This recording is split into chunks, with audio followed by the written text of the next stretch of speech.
Welcome to the evening session of the Indigenous Climate Justice Symposium. We had some incredible speakers earlier this morning. We're going to have another incredible day tomorrow. We had speakers who have defeated some of the world's largest fossil fuel companies here with us at the Longhouse. And of course, here at the Evergreen State College, we always recognize the territory that we as a state institution and as citizens and non-citizens are living on, and that's the territory of the Medicine Creek tribes, Squaxin Island, Nisqually, and we want to recognize today the role of the tribes in building this longhouse and of inviting the speakers for this symposium. We're co-sponsoring with Nisqually the Indigenous Youth Day for Climate Justice, which will be out the Nisqually Reservation this Sunday for any Native or Indigenous youth that are interested. And we wanted to open this evening session, the keynote with Faith Spotted Eagle, wanted to open with Jeremiah George from Squaxin Island. So welcome, Jeremiah.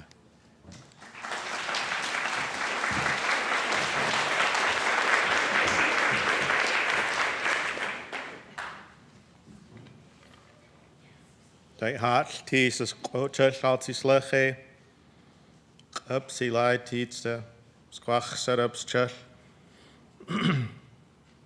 Just wanted to say it's good to gather like this on this day. My traditional name is Upsilai, but my taxpayer name is Jeremiah George. And this is Squaxin territory.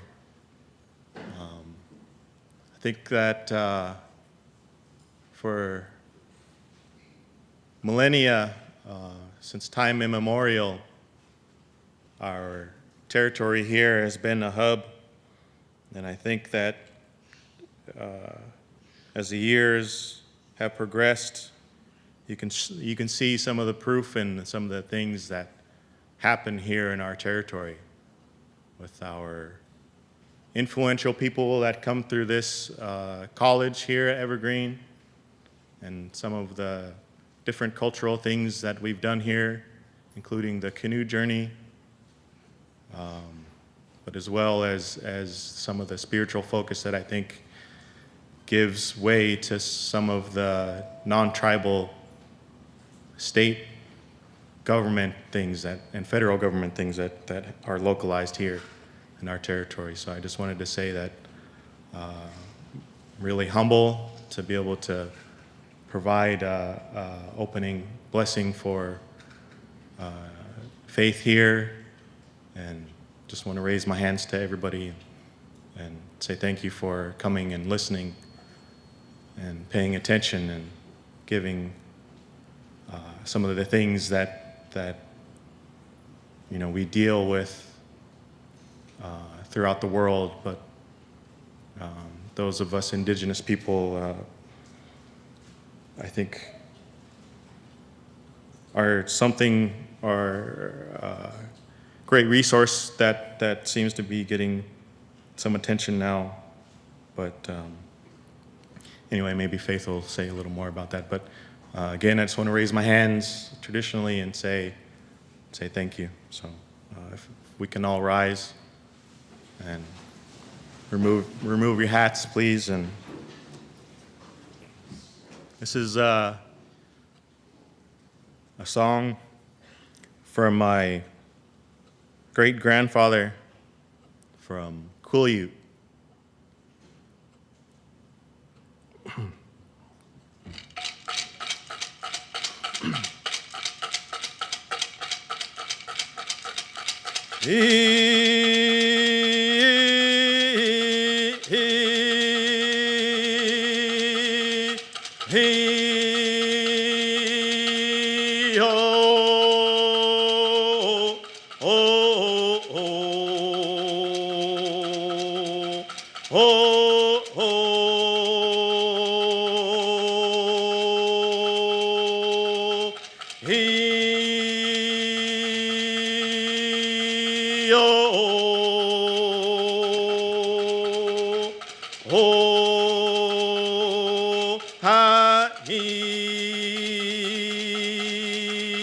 ha he ha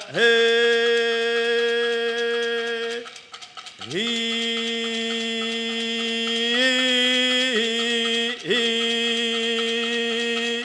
he oh oh oh oh oh he oh oh ha he ha he ha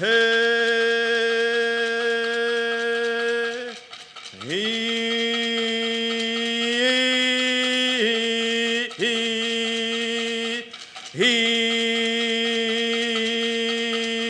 oh oh oh oh oh he oh oh ha he ha he ha he.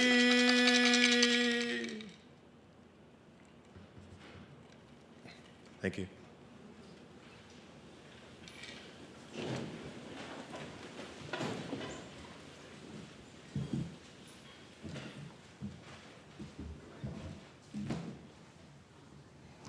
Thank you, Jeremiah.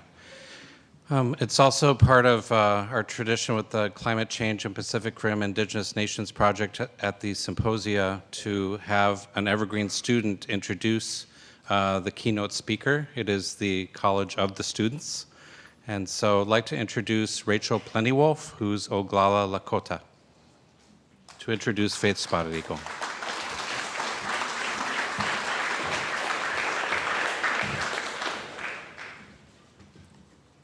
Hello, my name is Rachel Plennywolf, and my Lakota name is Ampui Kabasui, and it means an early dawn woman.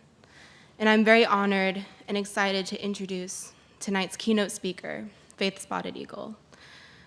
Dunkan Inaji Winyan, Standing Stone, is a member of the Ihanktonwan Dakota Nakota on the Yankton Sioux Reservation in South Dakota. She has played a leading role in the alliances opposing the Keystone XL and Dakota Access pipelines. She attended the American University and Black Hills State College and holds an MA in Educational Psychology and Counseling from the University of South Dakota. She has been a private consultant in PTSD counseling for veterans, as well as a school counselor and principal, and a Dakota language teacher at Sinte Gleshke College.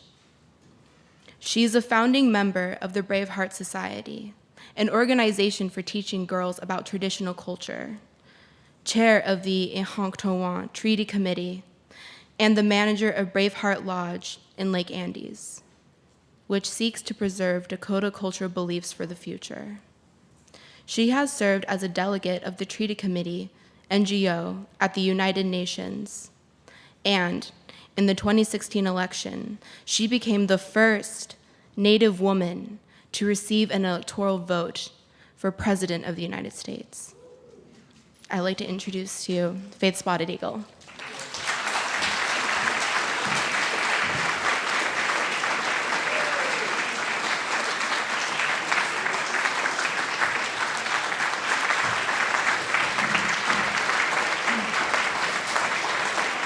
Thank you. Thank you, thank you. And I wasn't even running.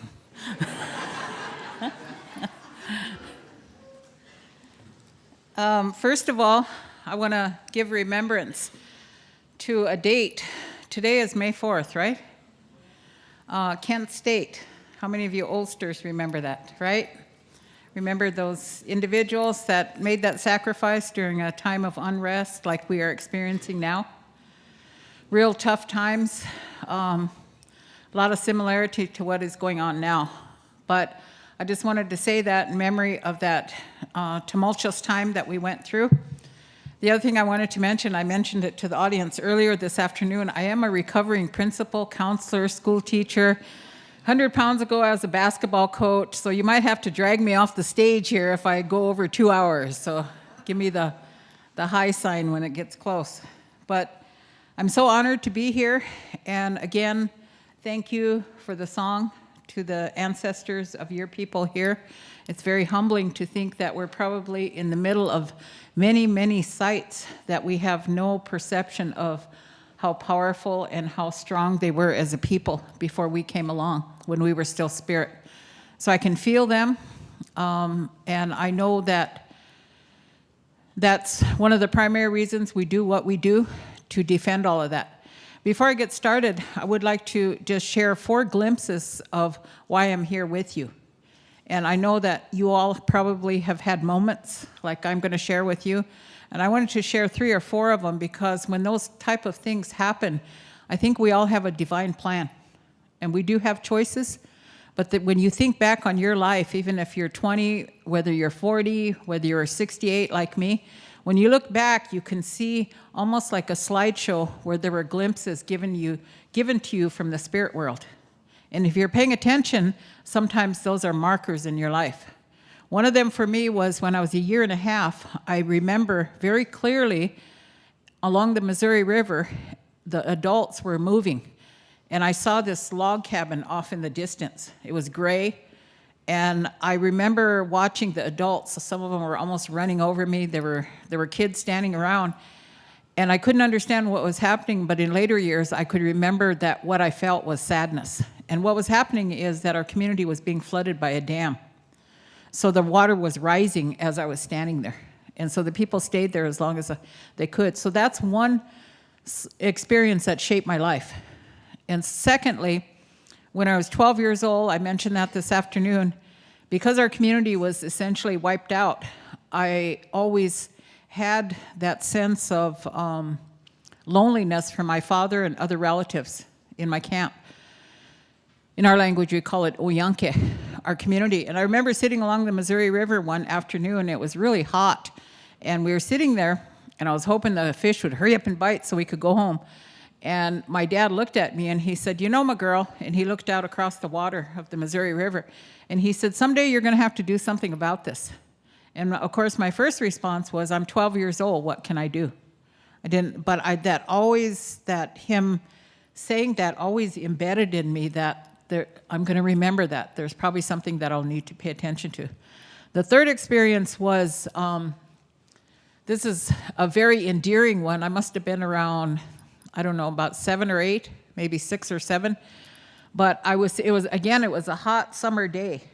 And if any of you have been to South Dakota, you know that we have to be friends with the wind, right? Because it's there all the time. The wind blows all the time in South Dakota.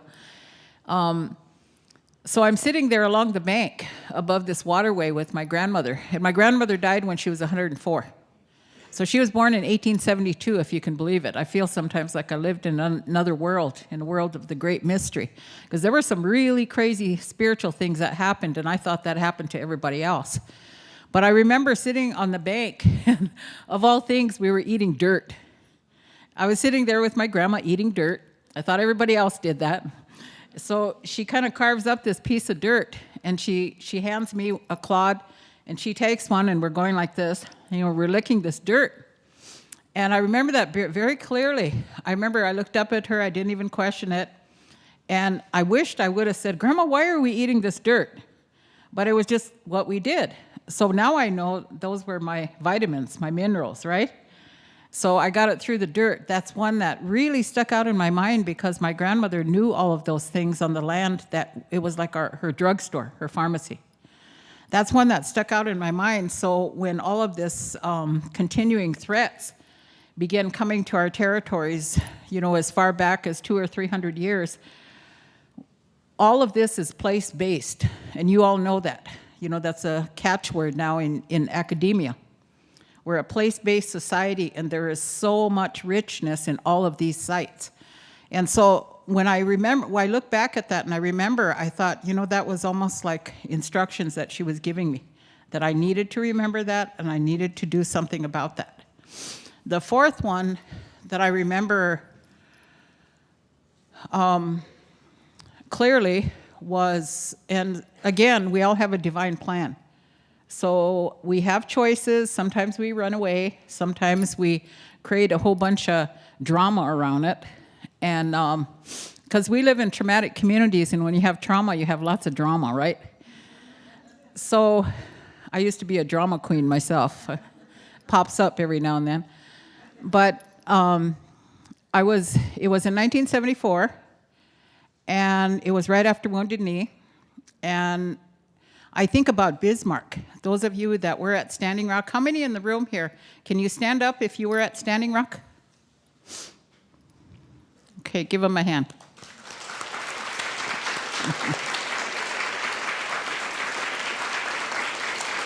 Thank you. The rest of you, can you stand up if you contributed or prayed for Standing Rock? Stand up. Thank you. Thank you. That's really important because at the end of the KXL, when we won the first round, I remember I went down to the tribal school because this big victory had happened. Obama made the announcement that it was not in the national interest. And I walked into the school and all these kids came running up to me, and they had never been at an action, but what they said was so endearing. They ran up to me and they said, "Grandma, we won."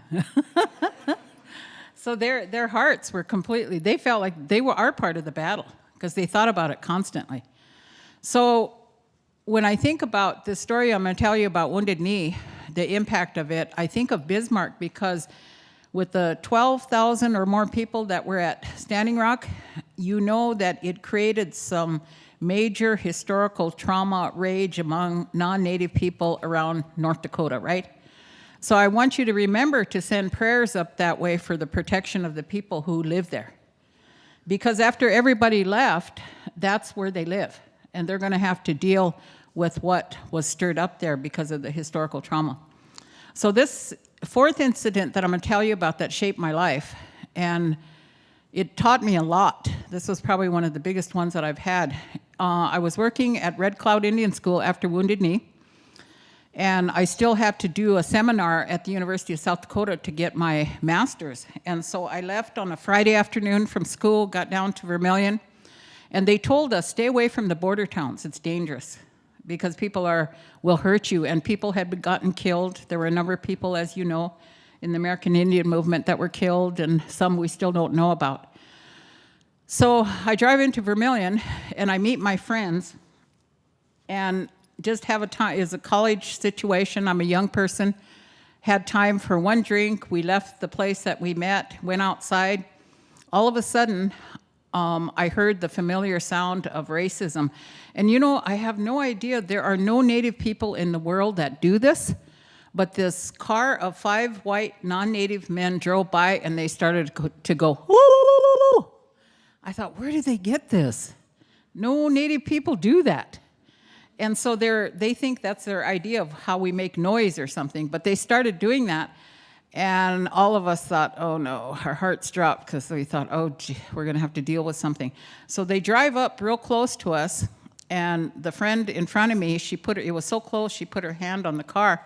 And she said, get away. And as soon as she did that, the brakes went on. The 5 guys jumped out of the car. They attacked the one young man that was with us. Pretty soon he was rolling across the street. They were beating him up. They were kicking him. And I remember everything was in slow motion. And I looked at it and I thought, if I leave, I'm going to be safe, but I can't. So I walked over there and I grabbed this young man that was beating our friend up. I grabbed him by the shoulders and I pulled him back. And when he turned around, I thought, oh, and back then that was like, I was only about 130 pounds then. And I remember I thought, oh, and I backed up. And when he looked at me, his face was all contorted. It's like his face was all contorted, and it's like he looked through me through generations of hate. He didn't even see me. And he started to come at me, and I remember his feet were like this, and I started backing up. He came up, and he grabbed me, and he threw me against the car, and I slid down, and then he started coming over, so I just balled up. and he started kicking me. And in that, probably was in shock because I didn't realize that my leg had gotten broken. My leg was shattered at my ankle, but I couldn't feel it because I was in a state, I was just surviving. When that happened, and of course the police came, and all of the relatives and friends and AIM came up and they said, "What do you want us to do?" And they were really infuriated when they saw me on crutches. And I said, "What are you going to do?" And they said, "Well, we learned that these are farm family guys, and we can kill cattle, we can burn haystacks, we can burn farmhouses, whatever needs to be done." And I said, I have to go talk to my father. So I went home, and of course my father was a veteran, and he was ready to get his gun, so then I had to deal with that. And after my dad settled down, he said, "We're going to go to the courts. We're going to do what they do, and we're going to learn how to do this." So 4 years later, we did get a settlement. Out of the 5, 3 were completely dismissed. 1 got a suspended sentence of 30 days. 1 person got a charge of aggravated assault, which is a felony, and he served 30 days. That's all. But we had 5 attorneys. Every time we went to court, they would make demeaning statements that would make us seem like we were the wrongdoers. But the benefit was that I was a quiet little person then, and when I went through that, I thought nobody's ever going to make me shut up. And so my life took a turning point. I was able to, but I had what I've come to call, I have a healing model called red rage. I received a case of red rage. That was my red supremacy days. And I went into full-blown rage. I was just not a very nice person to be around. So now think about the society that you live in. There are a lot of people walking around like that right now as we speak, right? It's unresolved trauma. I had a trauma that was unresolved, and I'll tell you, what I did later on in that situation, but I was able to achieve a state of healing. And once I got to that point, I thought, you know what? My leg's already been broken. It's over with. It's done. I'm just going forward. So it gave me a sense that I'm going to be okay, and I'll do what I have to do. And I had to learn how to channel my rage, because I would have been still drunk if I hadn't have done that. And so it was a very powerful lesson for me to be able to do that. So I send a lot of prayers to Standing Rock, because they are living in a situation where that trauma is intensified from people who are settler colonists, and the battle is still on about the land. There's still fear, just rampant fear. So those experiences shaped why I'm here with you tonight. And I began, and of course my grandmother and my father who raised me. I didn't speak English till I was 5 years old.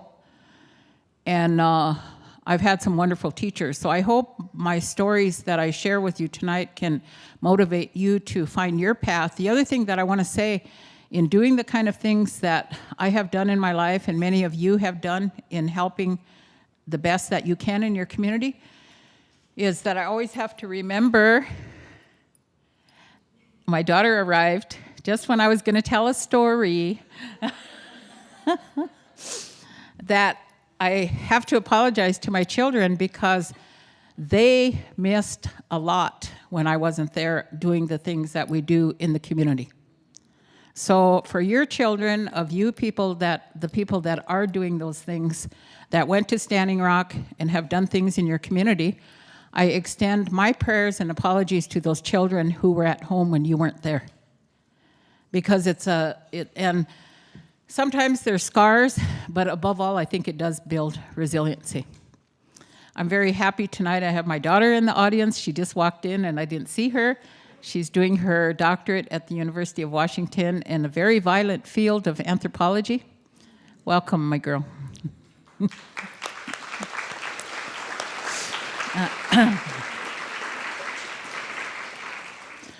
So what I was asked to talk about tonight was share with you what we were able to do and to frame an understanding of what we were doing in standing up to the devastating pipelines that are coming into our territory.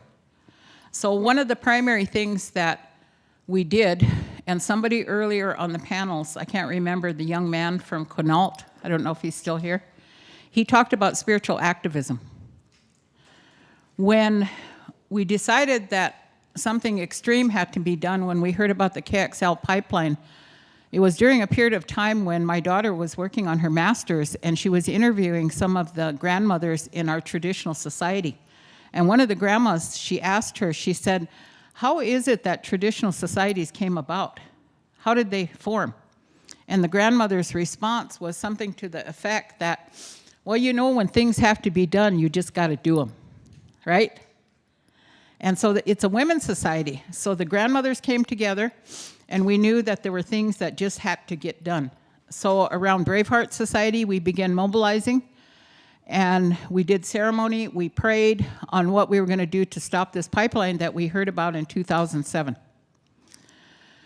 Now, when you lay these prayers, the Spirit, whether you want to or whether you realize it, when you pray, the Spirit starts to move, and you all know that. You've had experiences in your life where you think, oh gosh, I prayed and now it's happening. Oh gosh, I prayed for this, right? So when we did that, things started to happen.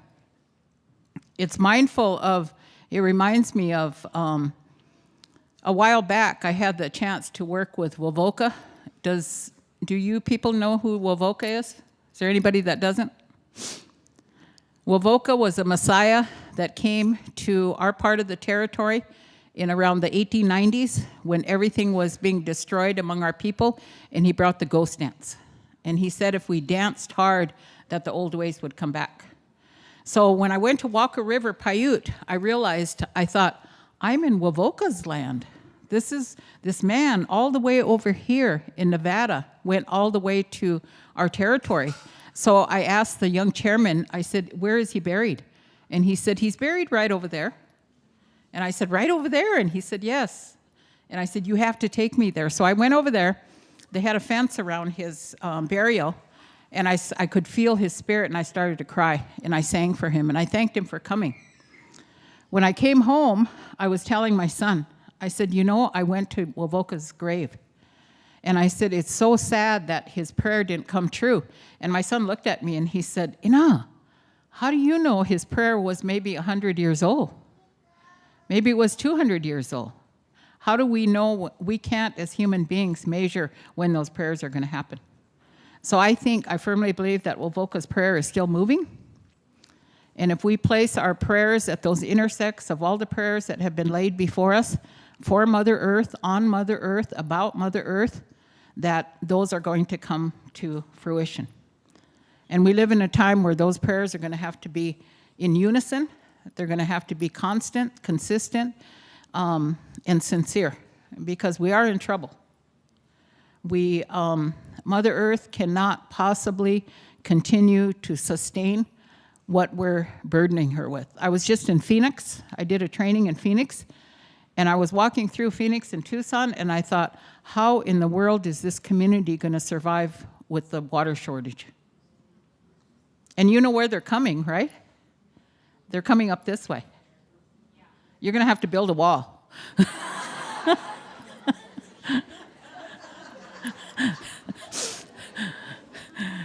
Excuse me if there are any retirees, but I think they are coming north. But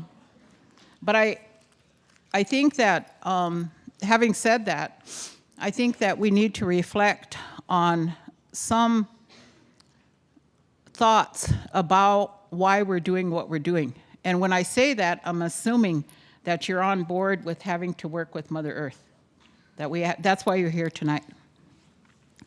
I want to point out some things that I would like for you to remember or think about. I think in this movement that we are talking about in creating these alliances, these unlikely alliances that need to come together, that first and foremost, it needs to be Indigenous centered, because we have a moral authority from a pre-colonial belief system that existed on Turtle Island before all of you came. So if we can get you to understand and respect that these teachings are very, very old teachings. They're place-based teachings, they're in our DNA, and sometimes we do these things and don't even know why we're doing them, because they're part of our blood.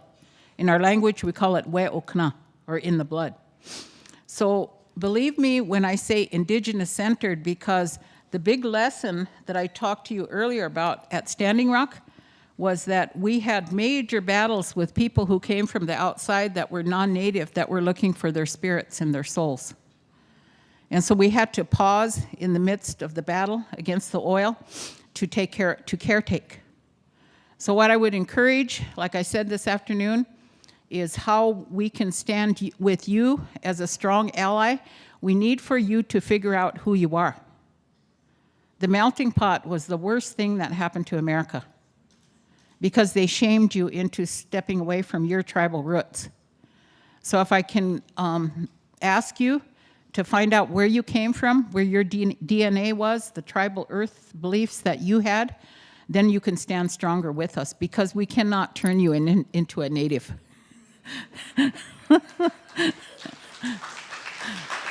It's impossible. So that's the first task. From the immigrant population, we need you.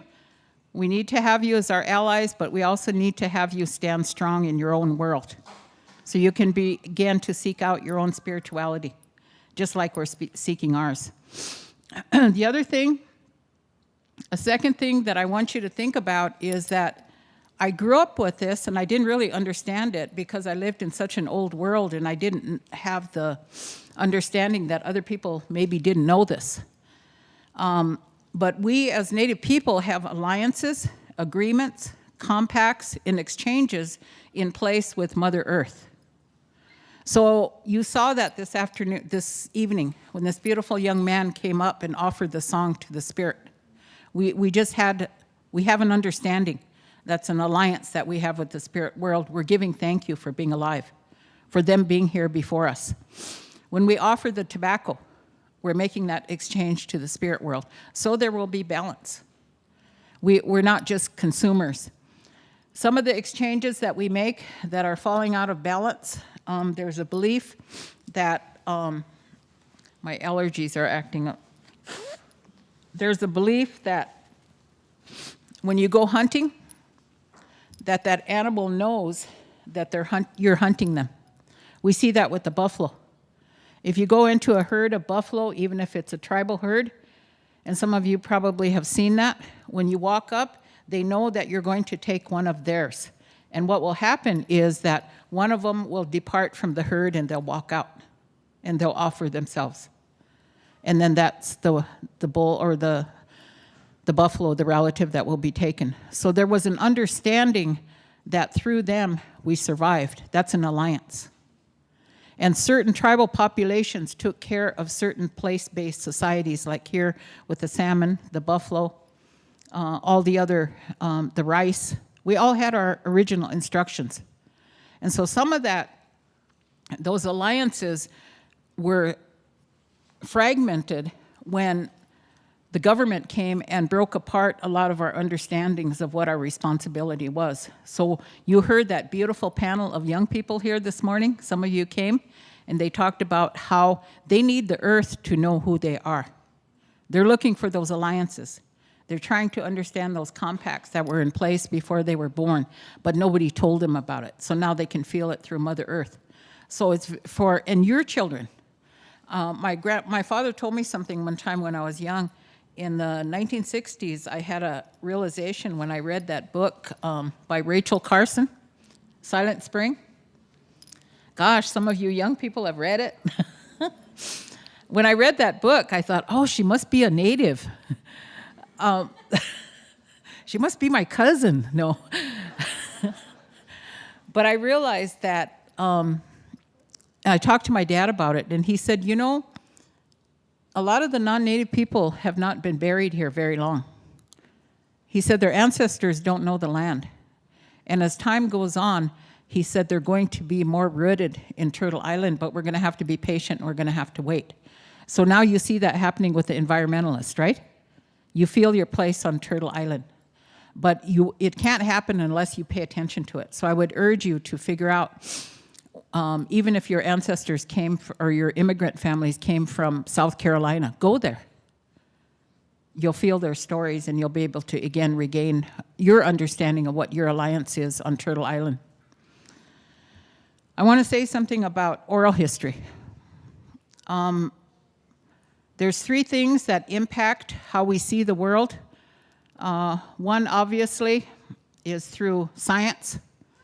In our world, oral history is indigenous science to us. There's different categories. In my language, oyakapi are the ones that they witnessed. The ohunkake are the ones when the animals talked. When the animals, we were at a point of development where our psyche could understand what the animals are saying. A lot of us are not there anymore. We can't understand the animals. Instead, they lead us around on leashes. I wonder what they say. I don't think I want to know. So indigenous science, religion and spirituality, and social interactions. So in oral history, our oral history for one person that passes it on to another person, and I remember Uncle Vine Deloria saying this, it's about 800 years of knowledge. So if you get a story from someone, your grandma told you a story, your grandpa told you a story, that probably reached back 800 years. And just imagine from them, it went back another 800 years. So the power of oral history really has to be honored, and you all as allies can help us do that. Because we're in a world where they believe that we have to prove it, but it's not, even and when people make grants, they say you have to do evidence-based practice. For us, it's practice-based evidence. It's opposite. We just practice it, and it comes to be. So tonight I want to honor oral history. I understand in my tribal culture, my dad used to tell me about the existence of giants. And I understand I really would be interested in talking to somebody about oral history about giants, because I understand that giants also lived here in this part of the country. And now, once again, the archaeologists are discovering what we already knew. They even found in some caves in the Southwest where some of the hunters that were hunting the mammoths, they were way taller than we are now, even bigger than NBA size. But so there's just so much to be learned, and we have to savor that. We have to be able to hang on to that. Above all, we have to protect it.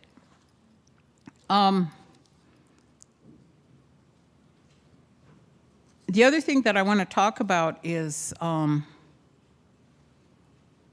KXL experience. Because a lot of the KXL experience was about healing. When we learned about the KXL coming in 2007, I had a moment of panic, and I thought, that same old narrative in my mind, they're going to win, they're going to win, they're going to do this again. My grandma used to say, Washichuki wakaduna sa upi. She used to say, they're coming again like maggots. They're eating, they're eating. And so I had that moment of panic, and then we went to prayer and we went to ceremony. And the thing that immediately came to mind was that I realized that this time around, a lot of the ranchers were facing the same land issues that we were with eminent domain. So a foreign company was coming in and they were condemning their land. So we reached out to the farmers in Nebraska. We revived what was called, I think Zortan was part of the original Cowboy Indian Alliance back in the day. I'm telling your age.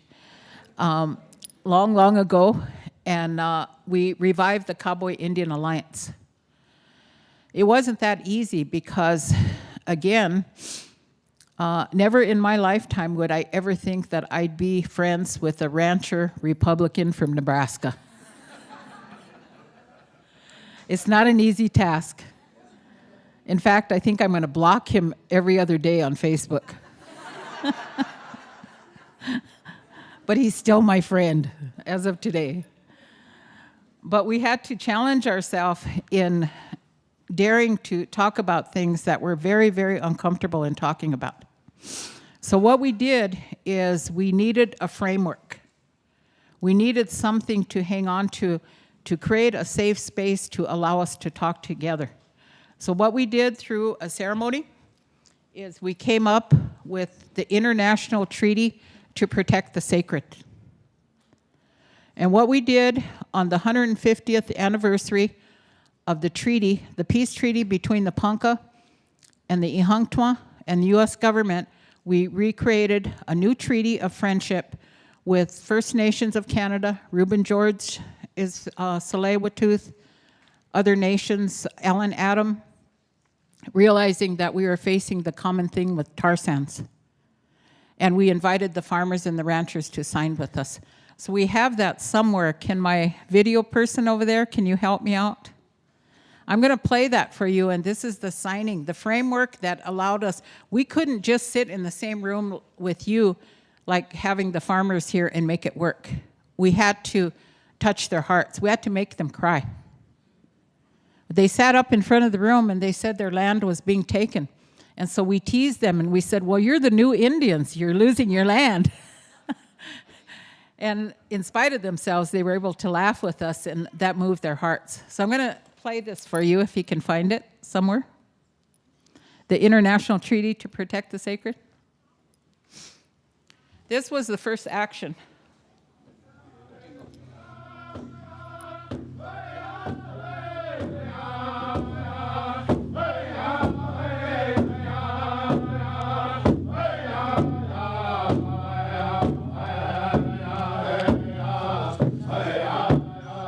The cancer that was rare is rampant. The sickness in the people is the sickness in the land. People don't eat the fish. People don't drink the water.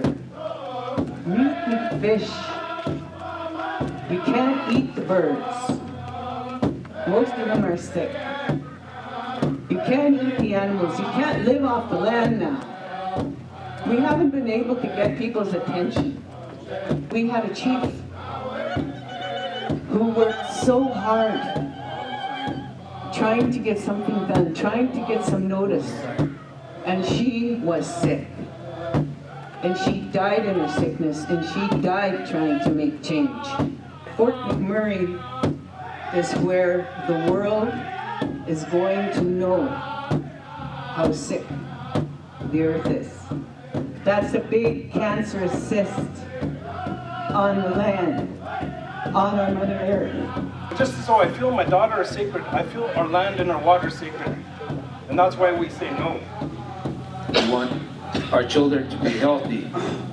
All of us, we want our future generations to be healthy and well-being. No more destruction to our sacred. We paddle together in one canoe. We don't want this coming across our territory.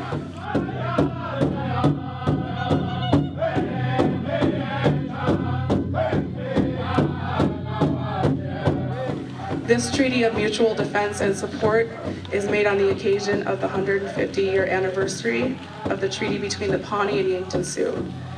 We mutually agree that tar sands projects present unacceptable risks to the soil, the waters, the air, sacred sites, and our ways of life, including the destruction of rivers, lakes, boreal forests, homelands, and health of the Cree, Dene, and Métis peoples in the northern Alberta tar sands region and downstream Dene communities of Northwest Territories. The threat of pipeline and tanker oil spills into major river systems, aquifers, and water bodies such as the Salish Sea, the North Pacific Coast, and the Oglala Aquifer. The negative cumulative health and ecological impacts of tar sands projects on Indigenous communities, the irreparable harm to irreplaceable cultural resources, burial grounds, sacred and historic places, natural resources, and environmental resources of the Central Plains region, which is the Aboriginal homelands of many Indigenous nations, and greenhouse gas pollution that could lock the planet into a path of catastrophic climate change. We affirm that our laws define our solemn duty and responsibility to our ancestors, to ourselves, and to future generations to protect the lands and waters of our homelands and we agree to mutually and collectively oppose tar sands projects which would impact our territories, including but not limited to the Trans-Canada Keystone XL pipeline, the Enbridge Northern Gateway, Enbridge Lines 9 and 67, or the Kinder Morgan Trans Mountain Pipeline and Tanker projects.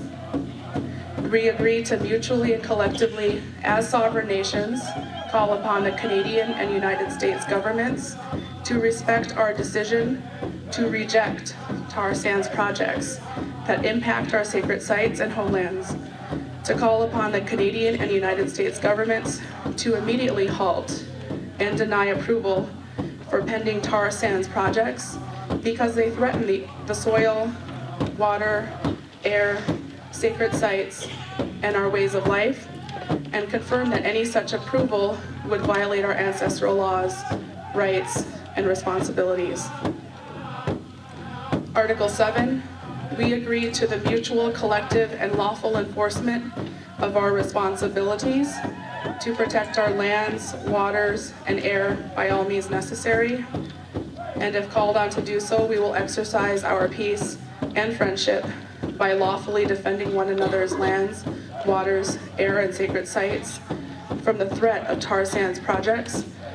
We act with inherent lawful and sovereign authority over our lands, waters, and air, as recognized by Article 32 of the United Nations Declaration on the Rights of Indigenous Peoples on the 150-year anniversary of the treaty between the Pawnee and Yankton Sioux, have gathered on the Ahunktawan homelands and have resolved by our free, prior, and informed consent to enter into a treaty to be forever respected and protected. We have a decision or choices we can make.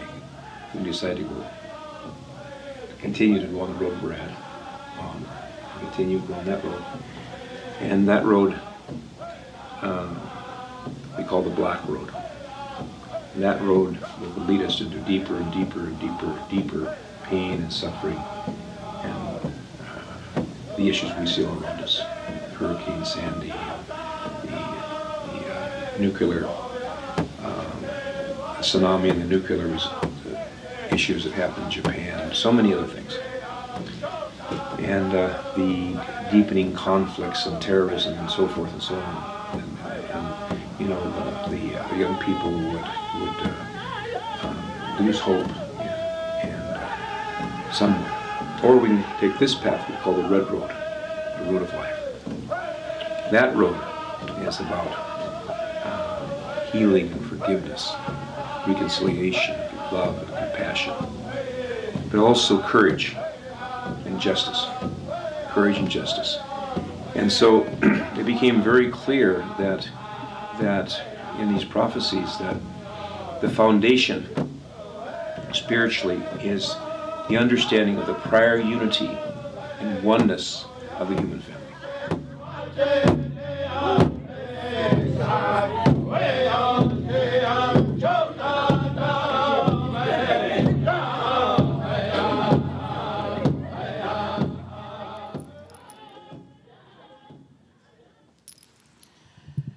You saw the tribal relative, Casey Camp.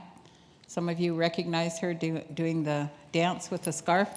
I have to add a commentary on there. About a month ago when we had the Native Nations Rise March in DC, we did that same dance and the media said, oh, they're doing the eagle dance. That actually is the scalp dance that we were doing in front of Trump Tower. We were scalping Trump and they didn't know. He didn't know. So through this beautiful, beautiful coming together of these unlikely alliances, and I say unlikely because they're not easy. A lot of them are just stacked with privilege. It's difficult to stay Indigenous centered. There's a lot of entitlement, major amounts of misogyny.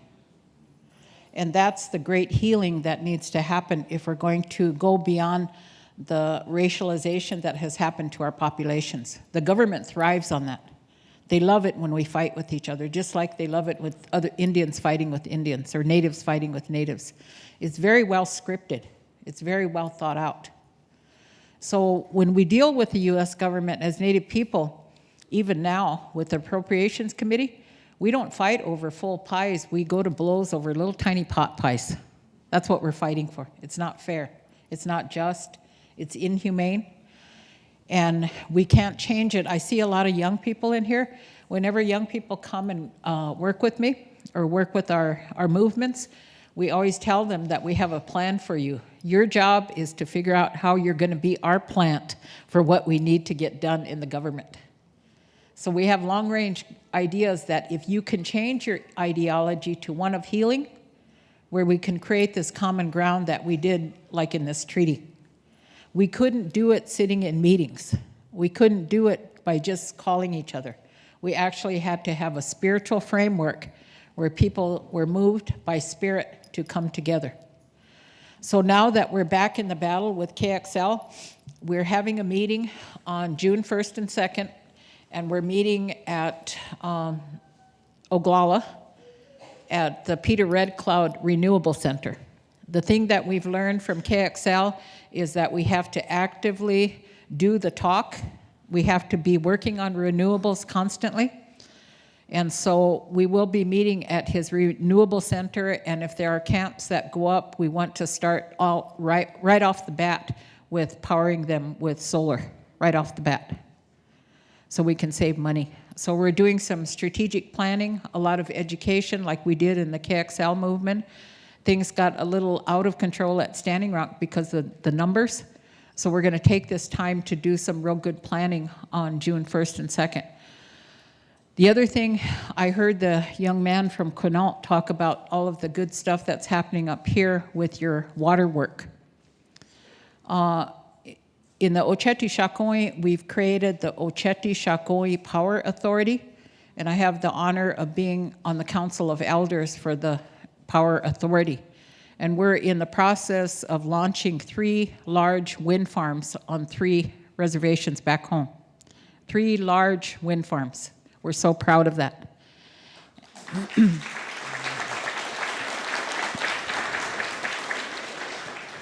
On my reservation where I come from, our roads department is run completely by geothermal. That is and I don't even think our people at home realize what a big thing that is. You know, I'm hollering all over, we have geothermal. Oh yeah? I'm gonna have to do a workshop on geothermal. But I think that change is happening, but I can't stress enough that there's going to have to be a larger movement, and it doesn't, Standing Rock changed the world. It doesn't have to be at Standing Rock alone. If you were there when we put the fire out, we didn't put the fire out, we put the fire to sleep. We consciously said that. Some of us took the ashes to all the 4 directions. And so if you were there, that fire from Standing Rock is in your heart. So you've taken those prayers, and in each one of your communities, that fire has to be relit. Because you saw the thing that happened congressionally today. I think there was a vote that took place where health care is going to be impacted for people who can't afford to have that impacted. But it's like things are out of control. And so it's like it's just going downhill. And so, but still, we continue to maintain that excitement and that hope of what was generated. If you look at, again, the divine plan, let's look at Standing Rock. The place where Standing Rock took place was a vortex. It was a very unusual setting. When you look at the winter counts that we had on the buffalo hides for Standing Rock, it was a multi-component site that had layers and layers of ceremony from 5 or 6 different native nations. There was the Mandan, the Arikara, the Ihanktuan, the Ihanktuana, the Hunkpapa, and the Northern Cheyenne. So there were so many burials, there were so many ceremonial sites. In the John K. Bear winter count, in 1715, there was a Sundance at Cannonball. 1715. Can you imagine the power of prayers in that place? So the people who came there and violated those prayers, I pray for them. I pray for DAPL. I pray for those people from Morton County who didn't know what they were doing, who came and violated those prayers, because there will be consequences. So I pray for their families, because they also are impacted by this government that's out of control. When there's various ways that, but again, you have to be strategic. While we were at Standing Rock, one of the things that I figured out with these executive orders that somebody's crazy about right now, I found an executive order that was signed by President Clinton, and it's Executive Order 13007. And I used it once before on the Missouri River. So I presented it to our meeting with the Corps of Engineers, and it's access to ceremonial sites of Native peoples. And it says in there 2 or 3 things that you can do. If it is proven that it's a ceremonial area, the government cannot deny you access to that area, and that you are allowed to do ceremony there. So in the midst of all the terrible violence that was happening at Standing Rock, I thought we have to go lay these prayers, because remember, these prayers survive, right? So in the midst of all of that, the spiritual people met, and we had to get up the river, so we talked to the colonel. And I handed that paper to him, and I said, you can't deny us this ceremony. He said, well, I'll talk to Morton County. So he talked to them, and he said they were going to let us in on the north side, but they were afraid that all of the other people from the camp would follow us, and there were like thousands of people. So he said it would be safer if we came upriver. So we did. The Corps, and I said, we're not going up there without you, because if the Corps isn't with us, then Morton County will be violent. So the Corps sent 3 or 4 people. They sent a boat. Standing Rock Water Department sent a large boat, and we came up the river from the south. And we went and did a ceremony right in the path of DAPL along the shore. Along the shore, you could see the big cannonballs. The reason those cannonballs came into existence is it's a genesis site for the Northern Cheyenne. It's a creation site, an origin site that was very, very holy, and they have destroyed that. But what would happen before they built the dam, the flow from the Cannonball River would meet the Missouri River, and it would create a swirl, and those cannonballs would be formed by nature. So those cannonballs, some of you that were up there that saw them, they're like this huge. Can you imagine nature doing that? Very sacred grandfathers and grandmothers. And so we had a ceremony at that site in front of where the pipeline was going, and we laid the prayers there. And of course, the DAPL people were up on top, to Morton County. And I think, again, I say prayers for those people because they have no clue about their violent ignorance. One of our members of the party walked off to the side. I asked her to take some pictures so we could save that for posterity and just to show the elders. And as she walked off, up from top of the hill where the Morton County was, or the DAPL security, they hollered down and they started whistling, and they said, come on, girlie, come on, girlie. So statements like that were made all the time, constantly. And so it was a misogynistic security force that was promoted by a government that continues to break its very own laws to find its way. So something's going to break down the line here. It can't go on. Something is going to have to break through, but we're not going to be able to do it without your help. We hope that some of you someday will become those legislators, maybe some of those attorneys, maybe some of those politicians. If I can get an electoral vote, there's a lot that you can do.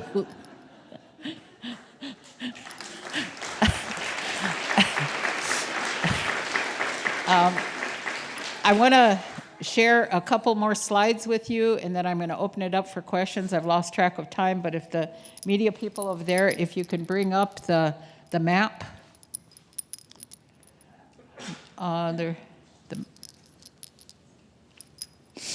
One of the efforts that we're doing, we're not just idly sitting by lamenting, and there's a lot of PTSD that did come out of Standing Rock. A lot of the young people, and then the older people, are still dealing with that. We've had some debriefings, some healing circles. And if you were at Standing Rock, you need to pay attention to that. You can't just dismiss it. But one of the things that we're working on is this map. What we're going to do, and I think the Quinault may have worked on some of this already, you have a water council, but we're creating a bioregion sanctuary along the Missouri River watershed.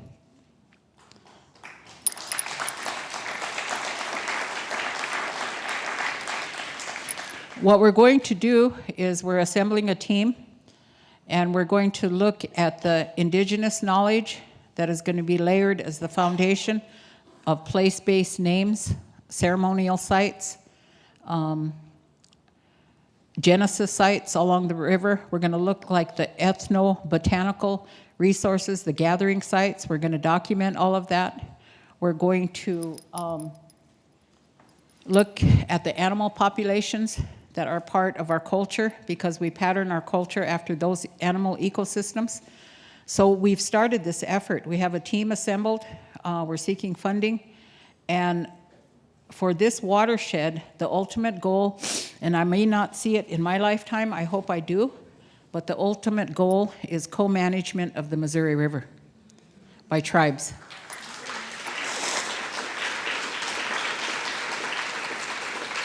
And who knows, maybe ultimate management someday. But that's what we're going for. We're learning, one of the scientists that is working with us has worked on the Nile, the Mekong Delta, and international rivers, and it's a whole different story internationally. Their principles are more open to cooperative shared development, which is so closed in this country.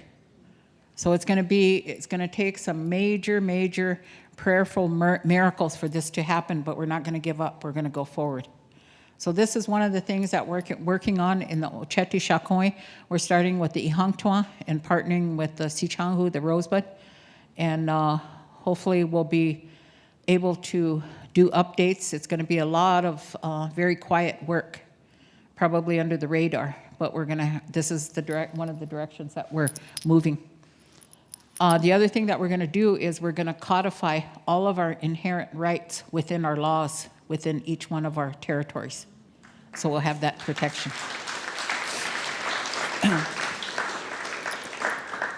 Okay, if we could look at that last part.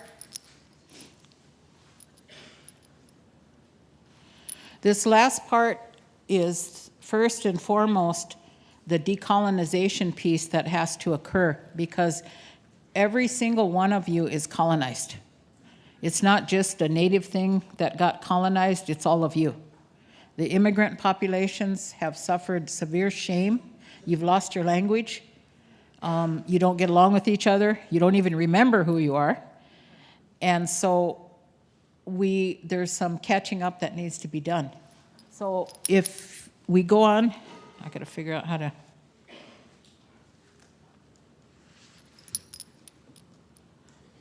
Okay, this is a template that I use in my work. As I mentioned, I'm a PTSD therapist, and many members of our family have PTSD. My father had major PTSD from World War II. And so I've come to understand that the United States is a nation of trauma. Major trauma, and that's why we're so rageful and violent. We probably live in one of the most violent countries in the world. We act like we're not violent, but we're very violent. We consider ourselves the police of the world. Nobody appointed us. And so that in itself is scary. So if you look over here where it says denial, that's where a lot of the immigrant populations need to heal from the denial of the fact that a Holocaust happened in this country. It did happen here. It was as major as the Jewish Holocaust, even more. There were more people killed here. So in history, like I said this afternoon, you were lied to. It wasn't the way that you were told in school. And so we're living in a state of denial, and when you can begin to heal from the denial, then the native populations over here can get to acceptance that, yes, you now understand there was a Holocaust, because when you heal, I can heal. Otherwise, I'm fighting every single one of you.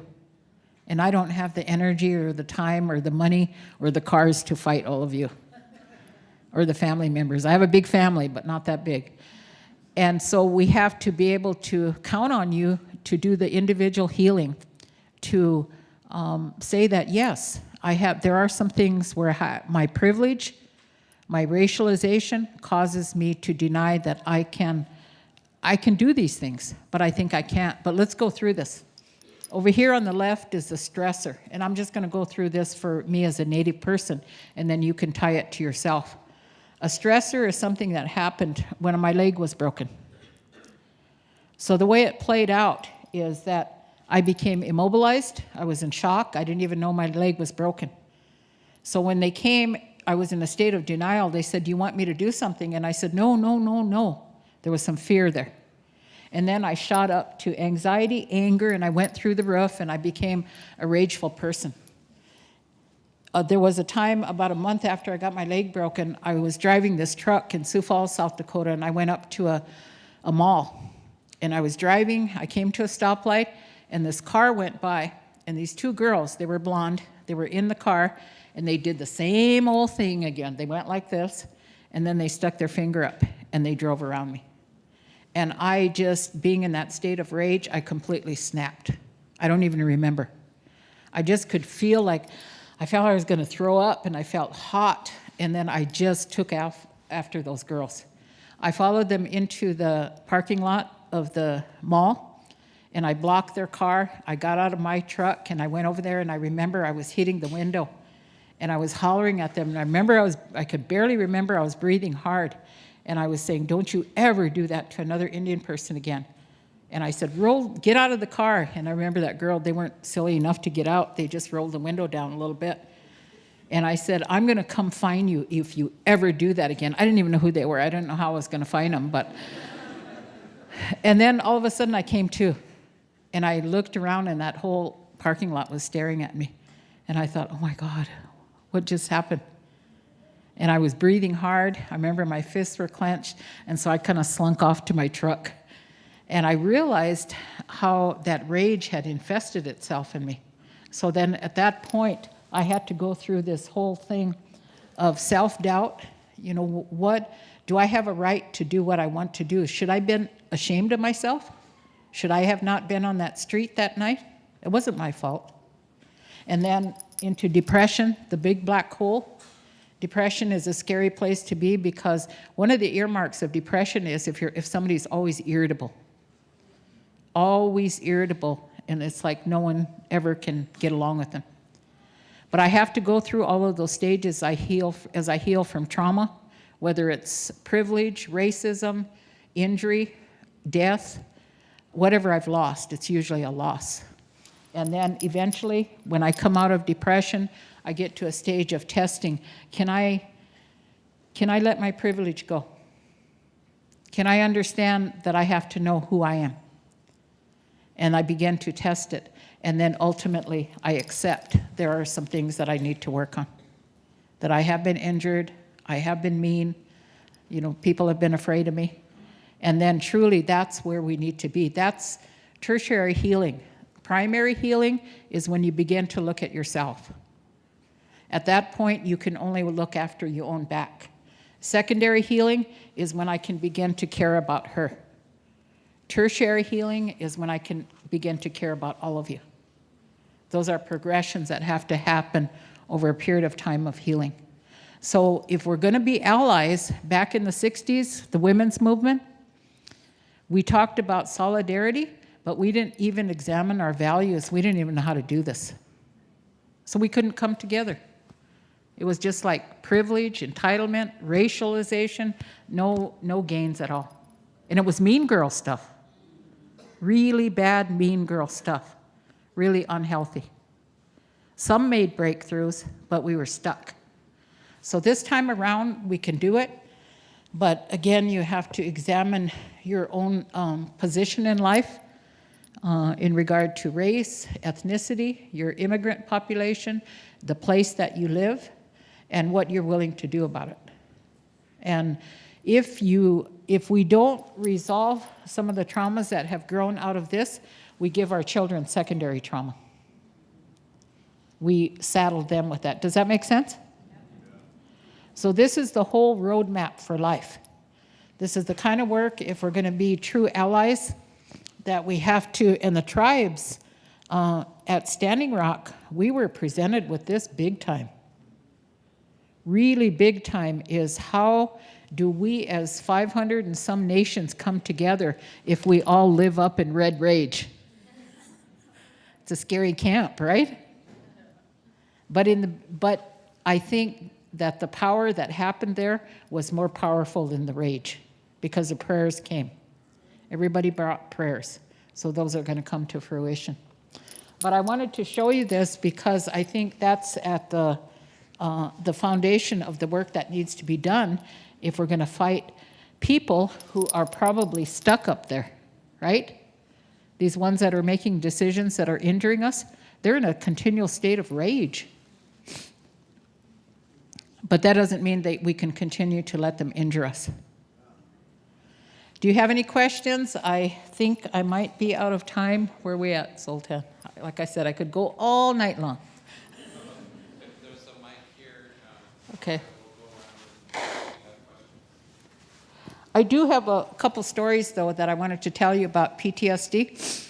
I mentioned earlier this afternoon that it was a really wonderful, delicious experience to have 4,000 veterans come with PTSD and mingle with 10,000 Indians that had PTSD. It was quite a party. I remember the night that after the EIS decision came and everybody was all happy, and then Mother Earth came and celebrated, and we have the 4-day blizzard, taught us humility. I remember the night when one of the buses went off the road, and so all these hundreds of veterans were in the pavilion, and they were all over the floor. You know, everybody had to figure out how they were going to get fed, and I could see PTSD popping all over the place. Irritability, anger, I mean, it was crazy. I felt like I was doing a 1,000-member group at the VA. And I remember I was standing in front of the elevator, and this little girl, I remember she had blonde, stringy hair, and she was in front of the elevator, and her finger was going like this. And she was hollering at this guy, and she said, "You effing get out of my face." And he said, ma'am, I'm just trying to get you to move your car. She said, "Get out." And it was just really escalating. And so I went over there in a soft voice. I just said, hold on. Just take a breath. And so she looked at me and she said, "He doesn't have to point in my face." And so I asked him, I said, "What's going on?" He said, "I just need her key so I can move the car so the road grader, the snow remover could get through." And so we were able to work it out. I said, "We just need your key. We just need your key to get the car."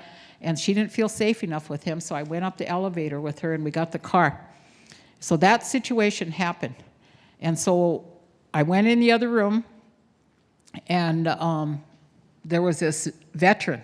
He had his little camp all laid out on the floor. He had his bedroll, he had his bag, and then 2 other vets came in. They were all covered with snow, and they threw their bags down. And that guy looked up and he said, "Hey, this is my camp." And I looked at him and I said, "Hey, this is all of our camp, just like daycare. We share this." And he said, "Fuck that." And then he grabbed his bag. And then I said, "It's going to be okay. It's going to be okay." So when I got up to the mic, they asked me to talk. I told those 2 stories, and I knew those people were in the audience. I said, "This is an example of PTSD going off. These are good people, but things are scary. Things are happening right now that we're losing control." Both of them came up to me. I remember the girl came up to me and she said, "Grandma, I'm so sorry."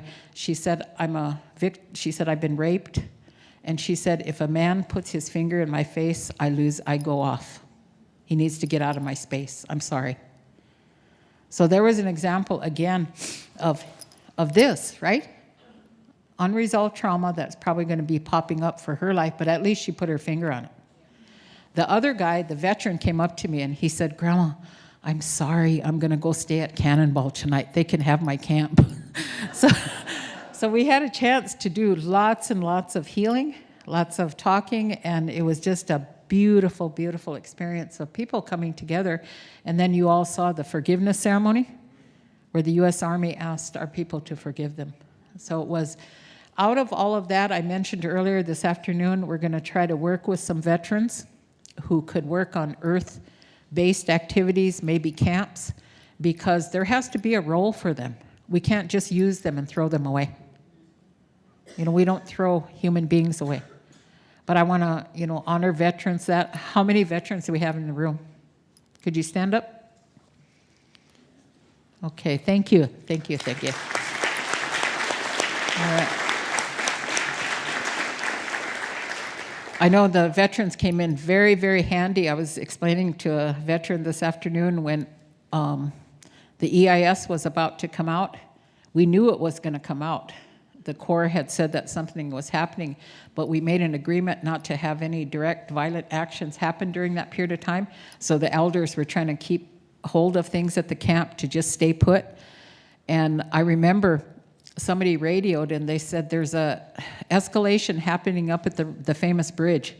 You know, can you get Grandma Faith up here? So they radioed up and somebody ran me up there. And this crowd of like 300 people were coming up the road. And I thought, oh, shoot, there's going to be a confrontation. And so I said, how many veterans on the road? About 75 of them raised their hands. And I said, could you form a line? And it just went boom, boom, boom. I thought, wow, I felt like a general. I said, could you move them back? They said, all right. They moved them back. I thought, whoa, they follow directions really good. And I know veterans have a certain language too, and I respect that. But I was so thankful for them coming. It was a major, major thing. And there were veterans of other wars, like Wounded Knee, you know, the work up here, but it was all good. So I'm going to open it up to any questions or comments that you might have. I know it's getting late, and I appreciate you being out late.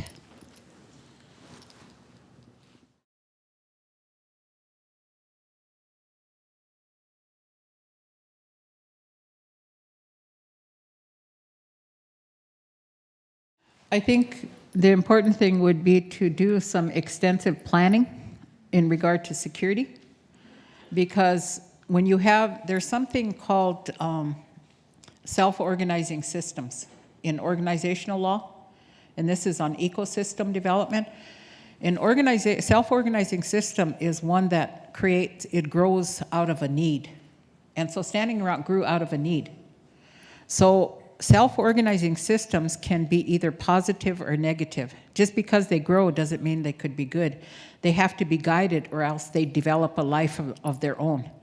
In a self-organizing system that goes rogue, everybody lives in their own reality. There's no common reality. So you're going to have to develop a common reality. What are your principles about this camp? Because when everybody came to Standing Rock, each camp had a reality of why they were there. And a lot of it didn't come together. And everybody had an idea of what security would do. So you have to be, need principles, you have to be certain about having healthy security, trained security, and then you have to have some kind of a framework of why are you doing this? Is there an end goal? Because this lesson out of Standing Rock is that it started with Cannonball and it ended with Cannonball. The little community of Cannonball said enough. So you're going to have to deal with the community that you're starting with. You have to be an ally with your community.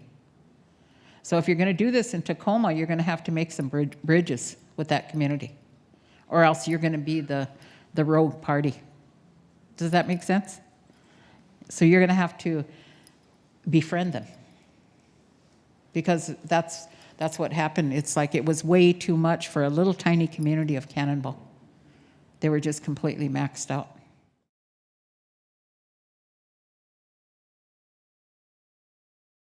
I think the single most important thing that will combat trauma is a sense of safety. So you have to create safe places, and the microcosm that I had to do with at Standing Rock was with the horn, the Ocheti, which was the rebirth of the Ocheti Shakoi. So I knew that I couldn't have any control or influence on the outside. I just stayed in that safe place. And so what we did is we relied on spiritual leaders like Arvel, Looking Horse, because they listened to Arvel. Arvel carries the chanupa for our people, the bundle. And so when Arvel was there, there was the ultimate respect. But he also had to have helpers that would protect him. And so you almost have to, you can look at a traditional system, but you also have to realize that when people have not grown up with those traditional systems, they don't have the capacity to respect them. So you have to not take it personal, but you still keep places of safety even for them, like that young man and that young girl. They could have been very dangerous, but I acknowledged that, they needed to be safe, and they asked for forgiveness. So you have to create those safe places. And again, if you get too many numbers, it's impossible to do that. That was a tough job. And considering, when you think about it, nobody got killed at Standing Rock. It was amazing. Yes. And there was beauty. There was strong, all the nations like yours that came. I remember the delicious conversations that we had at that camp. That's the thing that thrives in my mind. I remember these young men sitting around this campfire, and they said, hey, they said that the Mohawks do this and they do that, and I heard that they do this. And here one of the guys said, hey, there's their flag. Should we go ask them? They were right next door. And so you could actually go to the different camps and learn from each other. And then just being able to, when your canoe people came out, I remember after the canoe ceremony, when you came down the river, I went to the camp of Francis Kalua from the Kalispel. And I was sitting there and I said, Francis, how did it go? I just love it that the Kalispel people are here. And he said, whoa, he said, your river's kind of scary. I said, really? You're the canoe people. He said, our canoes are not made for this river. I mean, such wisdom. Indigenous wisdom. And somebody was telling me that your boats in the ocean are like this, and on the river, you have to have a different kind of boat. But they got caught in a hailstorm and lightning and thunder, and they had to crawl up on the bank. So what a humbling, beautiful experience that you can put in the winter count. You experience that at Standing Rock. That's the beauty of it all. But I guess that's what I would say, is to create those safe places. Because even when people are raging and hurting and lashing out, if they can feel safe, like that young girl in front of that elevator, she knew I wasn't going to hurt her. And so then she came to her truth. And her truth is that she was a victim. All of us are, in one way or the other.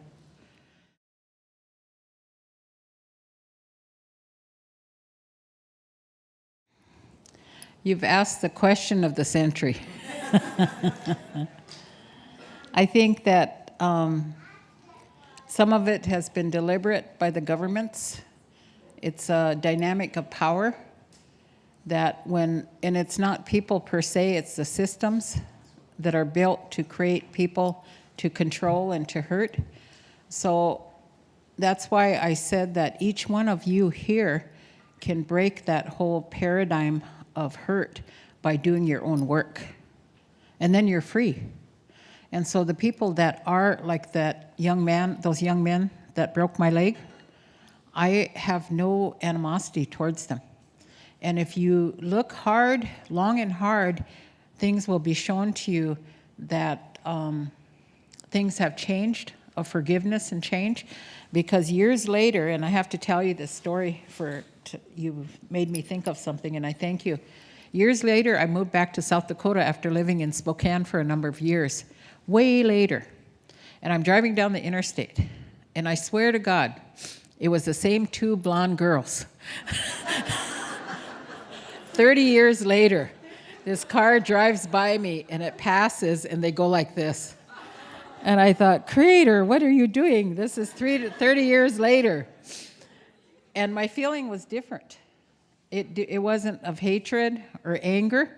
I thought, those are little girls. What are they doing? They could get hurt. And so I followed them off the interstate. It was by Chamberlain, South Dakota. Again, flashback. I wasn't in a truck, and I followed them to the school, Chamberlain High School. They jumped out of the car, And I just got out and I said, you girls, you shouldn't be doing that on the highway. And they said, it's your word against mine, ours.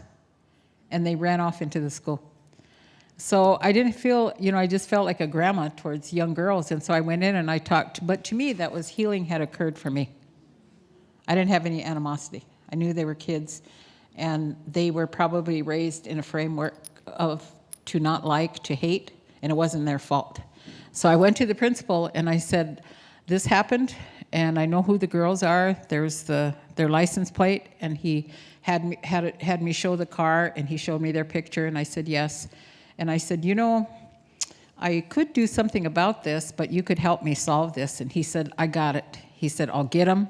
They'll apologize to you, whatever you want to do. He said, I'll talk to their parents. And I said, okay, I want a written apology from them, and in addition to meeting with them. And I need it within 2 days. And so they did. They wrote me nice letters. But I don't know if change ever occurred in them, but I wasn't vindictive to me. But my point is, for the young lady, is Creator does strange things. I have no idea. The same 2 blonde girls drove by me and went like this.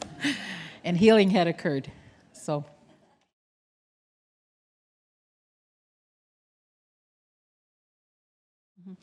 I think you're absolutely right. I think that we know in our hearts that they're incapable of doing that because it's their power. It's their power center. But I think what we're witnessing, it's like, how before an animal dies, it's the most dangerous? I think that's where the stage that we're at right now.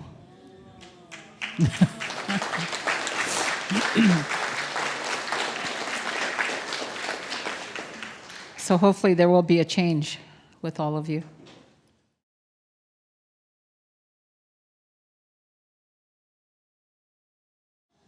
Oh. Thank you.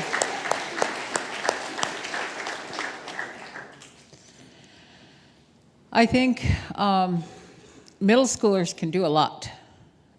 We just went to the climate march in DC. And any experience in a safe manner that you can get. Are your parents here tonight? Your relatives? No? Teachers? If the teachers, maybe as his mentors, can expose you to experiences, because it's going to open up your whole world. But you can't do that sometime by yourself. So if anything, the reason I'm standing here is because I had good mentors. I had people who took the time to give me ideas, to challenge me, to scold me. So sometimes probably people will do that for you, but most of all, listen, and then always be open to new experiences. And don't ever say, I'm bored.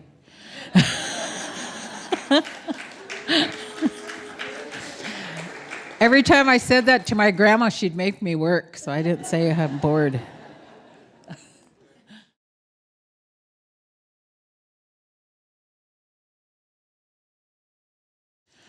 Thank you.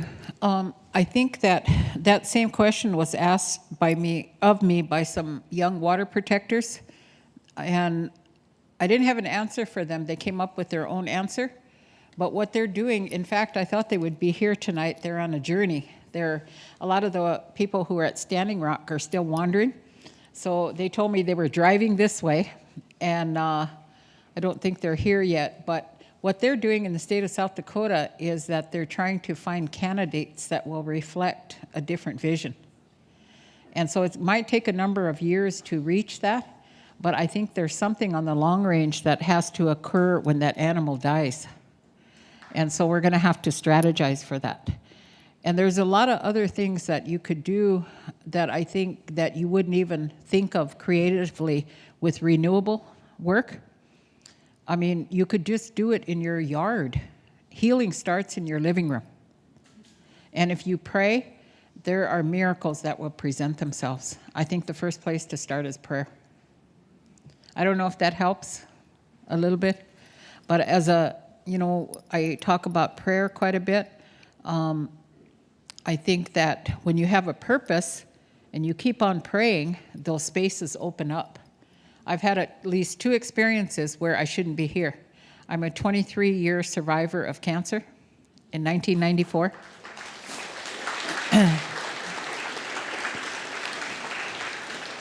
And on May 10th, 2010, I was in a near-death car accident. I went to the spirit world. And for some reason, they sent me back, and I'm with you tonight. Thank you.